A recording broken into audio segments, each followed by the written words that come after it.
Ada perempuan berzina tapi laki-lakinya nggak dibawa ini, ya kan? Ahli Taurat ingin mencoba Yasua, dibawanya perempuan berzina. Ini nih guru, ini ada perempuan berzina. Kalau seandainya Yasua tanya, dia berzina dengan siapa? Kenapa hanya yang dibawa hanya perempuannya? Ya kan? Nah, disinilah kita lihat saudara, bahwa ahli-ahli Taurat memang sengaja mencari kesalahan Yasua. Kenapa ahli Taurat sengaja mencari kesalahan Yasua, mencobai dia? Karena pada saat itu ahli Taurat merasa mereka telah kehilangan jati diri. Mereka telah kehilangan harga diri.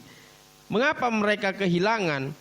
Karena banyak sekali ajaran-ajaran Yasua yang sepertinya melenceng dari ajaran-ajaran ahli-ahli Taurat. Ya kan? Itu sebabnya Yasua katakan begini, kamu memberikan kuk kepada mereka yang berat, tetapi kamu sendiri tidak memikulnya. Gitu, ya. Itulah sebabnya saudaraku, ahli Taurat mengapa selalu mencari-cari kesalahan? Karena mereka mungkin kekurangan job atau kekurangan apa, ya kan? Kita nggak tahu. Tapi yang pasti mencari kesalahan adalah hal yang tidak dibenarkan. Karena semua manusia mempunyai salah. Oh ini salah, ini salah, ini salah, ini salah. Ya. Itu makanya kita nggak boleh hakim ya, seperti yang dibilangnya tadi, ya, hakim nggak boleh. Di dunia ini sudah ada hakimnya, jangan kita tambah-tambahin lagi hakim yang baru kan, kecuali kita digaji. Ini kita nggak digaji untuk jadi hakim kan, ngapain menjadi hakim, ya.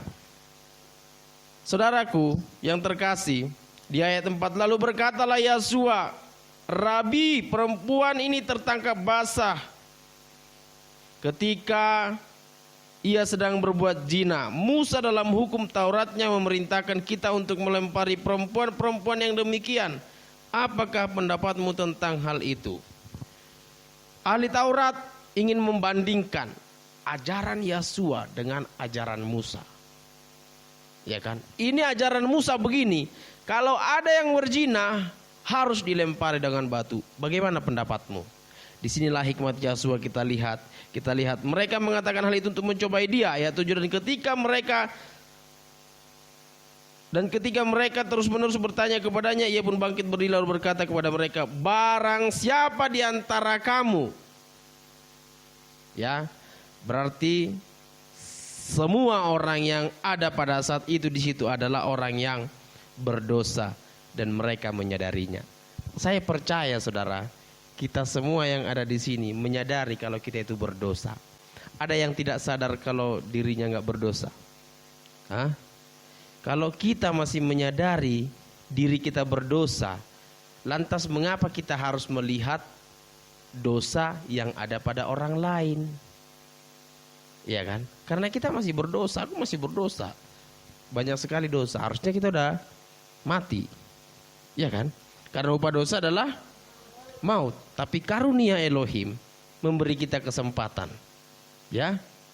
Perempuan itu diberi kesempatan. Ya kan? Apa dikatakan di situ? Siapa yang tidak berdosa, dia yang melempar pertama kali.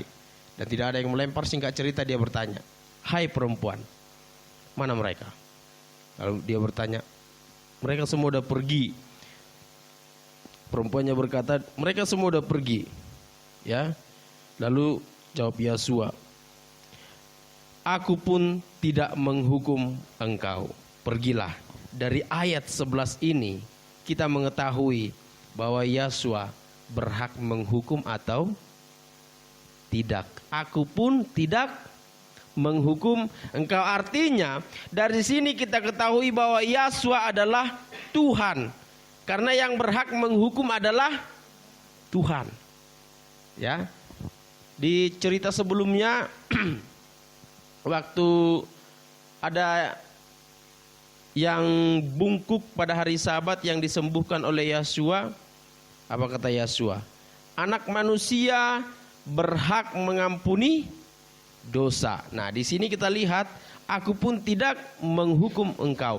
Mengampuni dosa dan menghukum manusia adalah hak Elohim.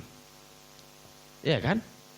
Menghukum manusia dan mengampuni dosa itu yang berhak hanya Elohim itu sendiri, enggak ada yang lain. Kalau ada manusia yang berkata aku mengampuni engkau, itu enggak betul itu. Yang betul adalah hanya Elohim yang bisa mengampuni dosa, hanya Elohim yang bisa menghukum. Karena Yesua katakan jangan takut kepada mereka yang bisa membunuh tubuh, tapi takutlah kepada kepada Dia yang bisa membunuh jiwa dan rohmu. Ya. Jadi saudaraku yang terkasih, dari cerita ini kita lihat bagaimana respon Yesua terhadap kesalahan-kesalahan orang, kesalahan-kesalahan perempuan, kesalahan-kesalahan ahli Taurat. Saya percaya Yesua tahu ahli Taurat mencobai. Saya sangat yakin itu. Saya percaya Yesua memahami bahwa ahli Taurat sengaja. Ya kan? Dari mana kita tahu? Waktu cerita perempuan sundal yang membawa minyak wangi, ya kan? Lalu diurapi. Ada orang berkata dalam hatinya, sayang sekali minyak ini. Yesua tahu. Ya, Yesua mengetahui isi hati orang itu. Apalagi ini dituliskan kan? Dituliskan di sini, mereka mengatakan hal itu untuk mencobai Dia. Ya kan? Artinya Yesua mengetahui, Yesua memahami, oh kamu sedang mencobai aku. Gitu ya. Tapi kita lihat saudaraku, Yesua tidak membuat teguran pada saat itu kepada orang-orang Farisi, dan Yesua juga tidak menghukum perempuan yang kedapatan berzina tadi. Ya. Jadi saudaraku, apapun yang kita perbuat di dunia ini, apapun yang kita lakukan dalam dunia ini tidak terluput dari kesalahan. Ya. Semua punya kesalahan. Aku, saudara, kita semua tidak terluput dari kesalahan-kesalahan. Tetapi bagaimana kita untuk tidak menjadikan kesalahan itu sebagai kesalahan orang lain itu sebagai acuan kita untuk menghukum dia, menjudge dia, menghakimi dia. Ya. Tapi seberapa kita bisa melihat kesalahan orang lain itu sebagai pembelajaran untuk kita memberikan lebih lagi kasih sayang. Karena kenapa orang berbuat salah? Kenapa saudaraku orang berbuat salah? Orang berbuat salah itu karena luka. Ya, kalau orang ada salahnya itu kemungkinan ada lukanya. Kalau orang luka yang perlu adalah obatnya. Dan obat untuk yang luka adalah kasih sayang.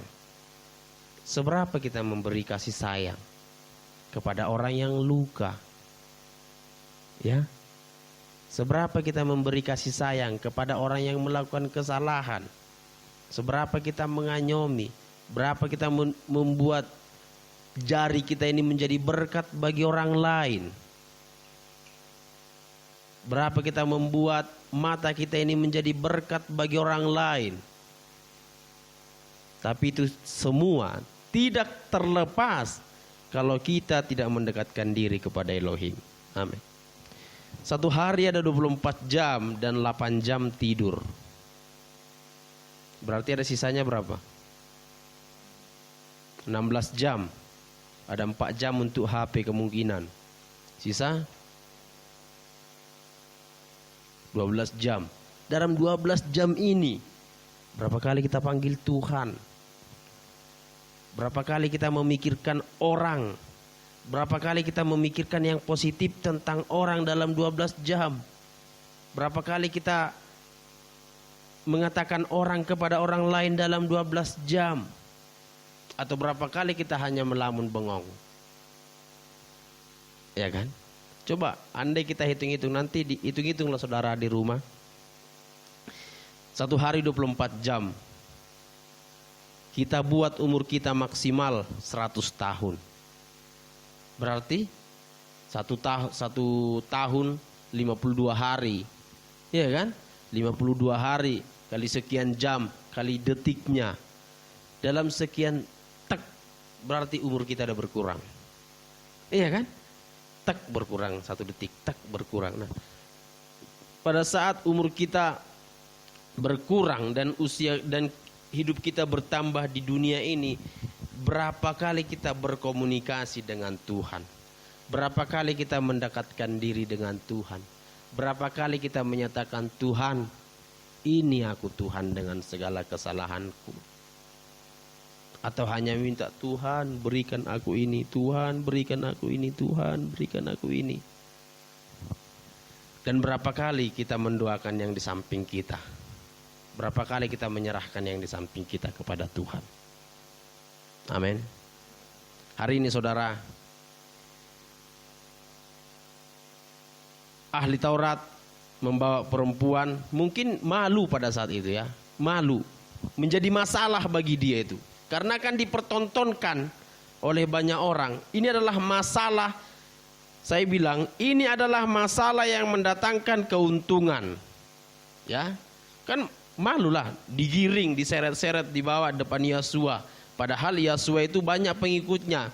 Ya, dibawa dia, digiring, aduh saya malu ini. Bahkan terancam nyawanya. Karena ada perintah Musa untuk melempari dia,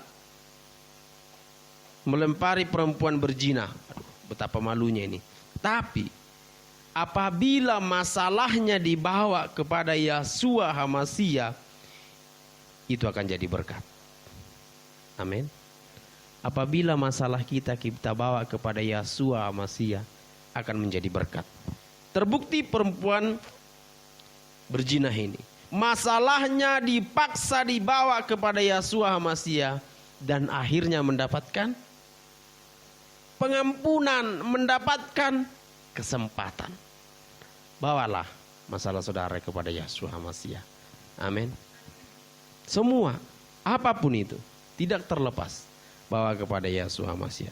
Dan jikalau kita bawa kepada Yosua Hamasia, pasti Yosua Hamasia akan menolong kita. Amin. Demikian firman Bapak Yahweh.